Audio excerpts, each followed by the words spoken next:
नमस्कार, मैं सुनीता कथा मंथन में आप सबका स्वागत करती हूँ। कथा मंथन में आज सुनिए विशंबरनाथ शर्मा जी की बहुचर्चित कहानी रक्षाबंधन। रक्षाबंधन से तो आप सब जानते ही हैं कि रक्षाबंधन सावन महीने की पूर्णिमा के दिन मनाया जाता है। हमारी प्रस्तुत कहानी भी उसी से संबंधित है। श्रावण महीने में मनाए जाने के कारण रक्षाबंधन को श्रावणी उत्सव भी कहा जाता है। इसलिए कहानी में कहीं कहीं इस रक्षाबंधन को श्रावणी उत्सव से भी लेखक ने संबोधित किया है। रक्षाबंधन यानी राखी, रक्षा सूत्र यानी एक सूत्र बांधना, धागा बांधना और रक्षा का वादा अपने भाई से लेना। यह भाई बहन के प्रेम की कहानी है और प्रस्तुत कहानी द्वारा भी लेखक ने भाई बहन के प्रेम को दर्शाया है।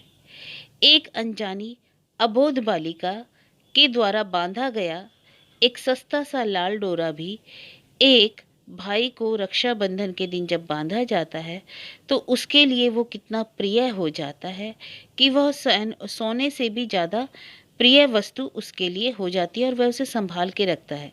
और तथा बांधने वाली उस अबोध बालिका को भी वह जन्म बहुत दिनों तक याद रखता है और उसे खोजता है, किंतु बाद में उसे 5 साल बाद जब वह बालिका उसे मिलती है तो उसे पता चलता है यह उसकी स्वयं अपनी बहन है जिसे बरसों से वो खोज रहा था। तो चलिए पढ़ते हैं कहानी रक्षा बंधन। माँ, मैं भी राखी बांधूंगी। श्रावण की धूमधाम थी। नगरवासी स्त्री पुरुष बड़े आनंद तथा उत्साह से श्रावणी का उत्सव मना रहे हैं। बहने भाइयों के और ब्राह्मण अपने यजमानों के राखियां बांध बांध कर चांदी कर रहे हैं। ऐसे ही समय पर एक छोटे से घर में 10 वर्ष की बालिका ने अपनी माता से कहा, माँ, मैं भी राखी बांधूंगी। उत्तर में माता ने एक ठंडी सांस भरी और कहा, किसकी बांधेगी बेटी?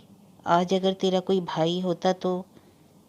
माता आगे कुछ ना कह सकी। उसका गला रूंध गया और नेत्र अश्रुपूर्ण हो गए। अबोध बालिका ने इठलाकर कहा, तो क्या भैया के ही राखी बांधी जाती है और किसी के नहीं? भैया नहीं है तो अम्मा मैं तुम्हारे ही राखी बांधूंगी। इस दुख के समय भी पुत्री की बात सुनकर माता मुस्कुराने लगी और बोली, अरे तू इतनी बड़ी हो गई, भला कहीं माँ की भी राखी बांधी जाती है? बालिका ने कहा, वाह, जो पैसा दे उसी के राखी बांधी जाती है। माता, अरे कंगली, पैसे भर नहीं, भाई के ही राखी बांधी जाती है।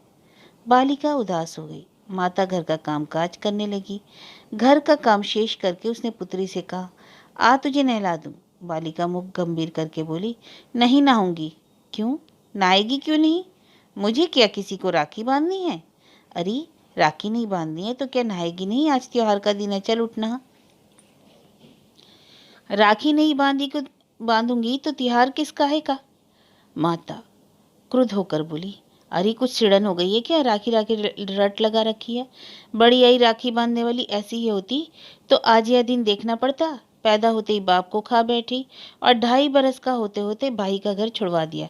तेरे ही कर्मों से तो सब नाश हो गया है। बालिका बड़ी अप्रतिभ हुई, आंखों में आंसू भरी चुपचाप नहाने को उठ खड़ी हुई। 1 घंटा पश्चात हम उसी बालिका को उसके घर के द्वार पर खड़ा देखते हैं। इस समय भी उसके सुंदर मुख पर उदासी विद्यमान है। अब भी उसके बड़े बड़े नेत्रों में पानी चल चला रहा है।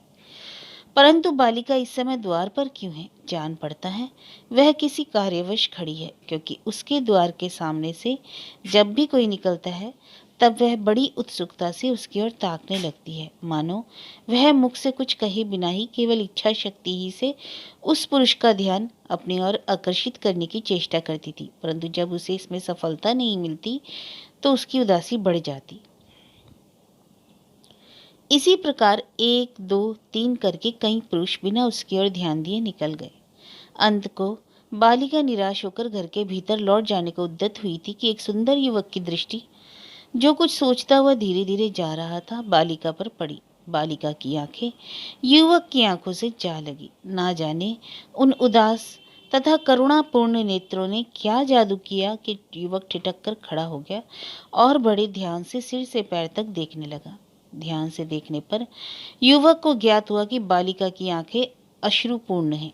तब वह अधीर हो उठा, निकट जाकर पूछा, बेटी रोती क्यों हो? बालिका इसका उत्तर न दे सकी, परंतु उसने अपना एक हाथ युवक की ओर बढ़ा दिया। युवक ने देखा बालिका के हाथ में एक लाल डोरा है। उसने पूछा, यह क्या है?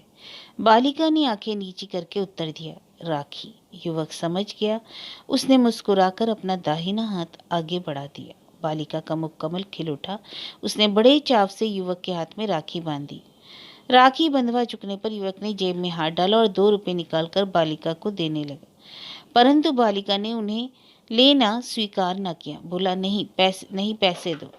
अरे, ये तो पैसे से अच्छे हैं। युवक ने कहा, नहीं, मैं तो पैसे ही लूंगी, यह नहीं।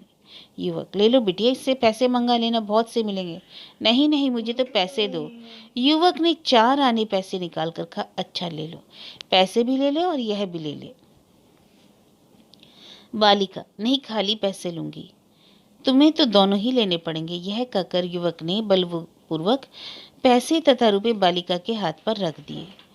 इतने में घर के भीतर से किसी ने पुकारा, अरे ओ सरस्वती, यानी सरस्वती, कहाँ गई? आई, कहकर युवक की ओर कृतज्ञतापूर्ण दृष्टि बालिका ने डाली और चली गई। गोलागंज, लखनऊ का एक जगह। गोलागंज की एक बड़ी तथा सुंदर अट्टालिका के एक सुसज्जित कमरे में एक युवक चिंता सागर में निमग्न बैठा है। कभी वह ठंडी सांसें भरता है, कभी रुमाल से आंसू पोंछता है, कभी आप ही आप कहता है, हाँ। सारा परिश्रम व्यर्थ गया, सारी चेष्टाएं निष्फल हुई। क्या करूं, कहाँ जाऊं, उन्हें कहाँ ढूंढूं? सारा उन्नाव छान डाला, परंतु फिर भी पता न लगा। युवक आगे कुछ और कहने को था कि कमरे का द्वार धीरे धीरे खुला और एक नौकर अंदर आया। क्यों, क्या हुआ? युवक ने कुछ विरक्त होकर पूछा। नौकर, सरकार अमरनाथ बाबू आए हैं। अच्छा, यहीं भेज दो।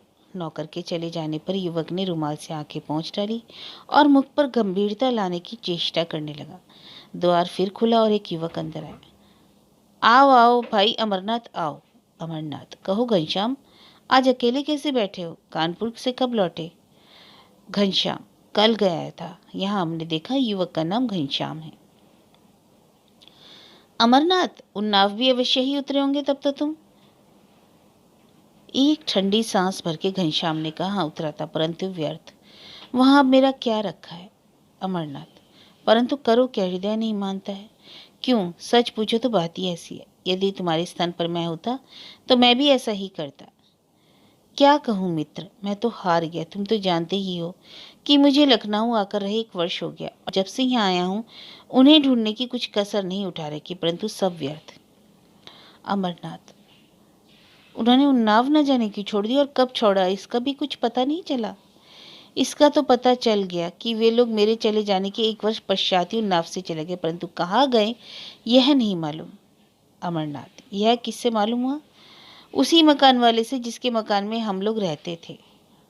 हाय शोक। घनश्याम, कुछ नहीं, यह सब मेरे कर्मों का फल है।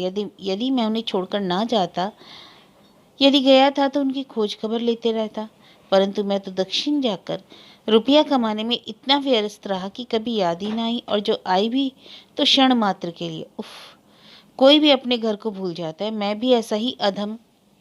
अमरनाथ ने बात करते हुए कहा, अजी नहीं, सब समय की बात है। नहीं, मैं दक्षिण ना जाता तो अच्छा था।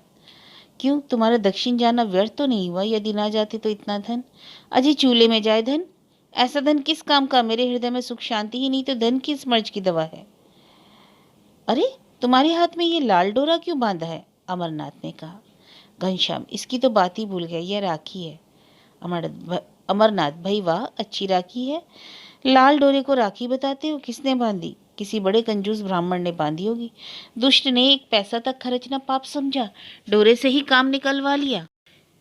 घनश्याम, संसार में यदि कोई बढ़िया से बढ़िया राखी बन सकती है तो उससे अधिक प्यारा मुझे यह लाल डोरा है। यह कहकर घनश्याम ने उसे खोलकर बड़े यत्नपूर्वक अपने बक्स में रख लिया। अरे भाई, तुम तो विचित्र मनुष्य हो, आखिर यह डोरा बांधा किसने? घनश्याम, एक बालिका ने। अमरनाथ, बालिका ने कैसे बांधा और कहाँ? कानपुर में। घनश्याम ने सारी घटना कह सुनाई। घनश्याम वही युवक था जिसको बालिका ने वह राखी बांधी थी। अमरनाथ, यदि यह बात है तो सत्य है, यह डोरा अमूल्य है। घनश्याम, ना जाने कि उस बालिका का ध्यान मेरे मन में नहीं उतरता है।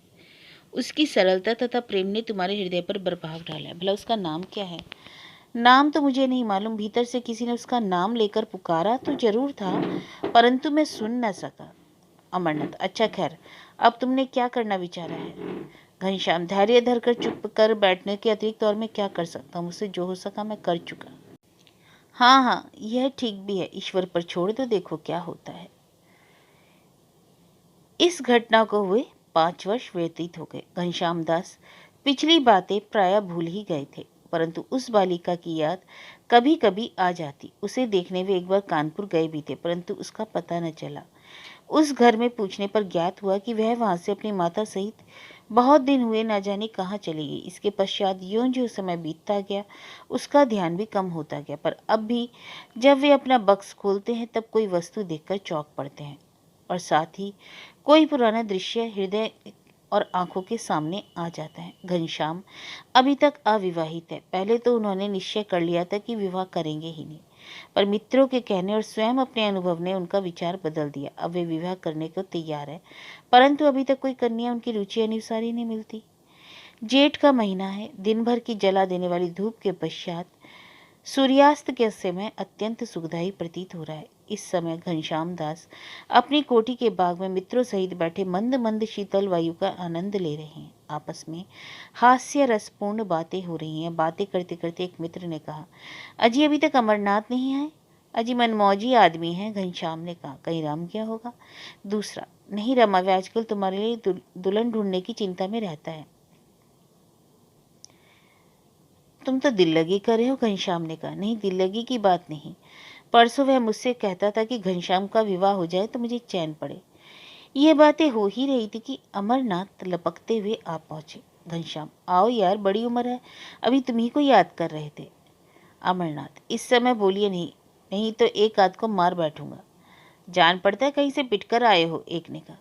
अरे फिर बोला, क्यों बोलना किसी के हाथ से बेच खाया है? अच्छा दिल लगी छोड़ो, एक आवश्यक बात है, कहो क्या बात है? मैंने तुम्हारे लिए दुल्हन ढूंढ ली है, घनश्याम से कहा। फिर क्या?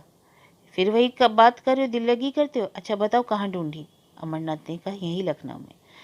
लड़की का पिता क्या करता है? पिता का तो स्वर्गवास हो गया, बस लड़की है और इसकी माँ, तीसरा कोई नहीं। विवाह में कुछ मिलेगा भी नहीं, लड़की की माता बहुत गरीब है। इस पर तीसरा दोस्त बोलता है, यह तो बहुत बुरी बात है। घर भी ढूंढा तो गरीब का कहाँ, हमारे घनश्याम इतने धनाढ्य, और कहाँ ससुराल दरिद्र, लोग क्या कहेंगे? अमरनाथ, अरे भाई, कहने और ना कहने को वाले तो हम ही तुम हैं, और यहाँ उनका कौन बैठा है जो कहेगा? घनश्याम दास ने एक ठंडी सांस ली। तीसरा, आपने क्या भलाई देखी जो यह संबंध कर विचारा? अमरनाथ, लड़की की भलाई। लड़की लक्ष्मी रूपा है, जैसी सुंदर वैसी सरल। ऐसी लड़की यदि दीपक लेकर ढूंढी जाए तो भी कदाचित ही मिले। दूसरा, हाँ यह अवश्य एक बात है, परंतु लड़की की माता लड़का देखकर विवाह करने को कहती है। यह तो व्यवहार की बात है, दोस्तों ने कहा। घनश्याम ने कहा, मैं भी लड़की देखकर ही विवाह करूंगा। यह भी ठीक है, तो इसके लिए क्या विचारा जाए? विचार क्या, लड़की देखेंगे तो कब? कल ही चलते हैं। दूसरे दिन शाम को घनश्याम और अमरनाथ गाड़ी पर सवार होकर लड़की देखने चले। गाड़ी चक्कर खाती हुई यहियागंज की एक गली के सामने रुकी। गाड़ी के से उतरकर दोनों मित्र गली में घुसे। लगभग 100 कदम चलकर अमरनाथ एक छोटे से मकान के सामने खड़े हो गए। मकान का द्वार खटखटाया। घनश्याम बोले, मकान देखने से तो बड़े गरीब जान पड़ते हैं। अमरनाथ, हाँ बात ही ऐसी है, परंतु यदि लड़की तुम्हें पसंद आ जाए तो सब सहन किया जा सकता है। इतने में द्वार खुला, दोनों भीतर गए। संध्या हो जाने के कारण मकान में अंधेरा हो गया था, अतएव ये लोग द्वार खुलने वाले को स्पष्ट न देख सके। एक दालान में पहुंचने पर दोनों चारपहियों पर बिठा दिए गए, और बिठाने वाली ने जो स्त्री थी, कहा, मैं जरा दिया जला लूं? हाँ हाँ जलाइए, अमरनाथ ने कहा। स्त्री ने दीपक जलाया और पास ही एक दीवार पर उसे रख दिया। फिर इनकी और मुख करके नीचे चटाई पर बैठ गई, परंतु ज्यों ही उसने घनश्याम पर अपनी दृष्टि डाली, एक हृदय भेदी आह उसके मुंह से निकली और वह ज्ञान शून्य होकर गिर पड़ी। स्त्री की ओर कुछ अंधेरा था, इस कारण उन लोगों को उसका मुख स्पष्ट ना दिखाई पड़ा। घनश्याम उसे उठाने लगे, परंतु ज्यों ही उन्होंने उसका सिर उठाया, रोशनी उसके मुख पर पड़ी। त्यों ही घनश्याम के मुंह से निकला, मेरी माता, और उठकर वे भूमि पर बैठ गए। अमरनाथ विस्मित हो काष्ठवत बैठे रहे। अंत को कुछ क्षण उपरांत बोले, उफ, ईश्वर की महिमा बड़ी विचित्र है। जिनके लिए ना जाने कहाँ कहाँ ठोकरे खाई, वे अंत को इस प्रकार मिले। घनश्याम अपने को संभाल कर बोले, थोड़ा पानी मंगवाए। अमरनाथ, किससे मंगवाऊं? यहाँ तो कोई और दिखाई नहीं पड़ता, परंतु हाँ, वह लड़की। कहते अमरनाथ रुक गए। फिर उन्होंने पुकारा, बिटिया थोड़ा पानी दे जाओ, परंतु कोई उत्तर ना मिला। अमरनाथ ने फिर पुकारा, बेटी तुम्हारी माँ अचेत हो गई है, थोड़ा पानी दे जाओ।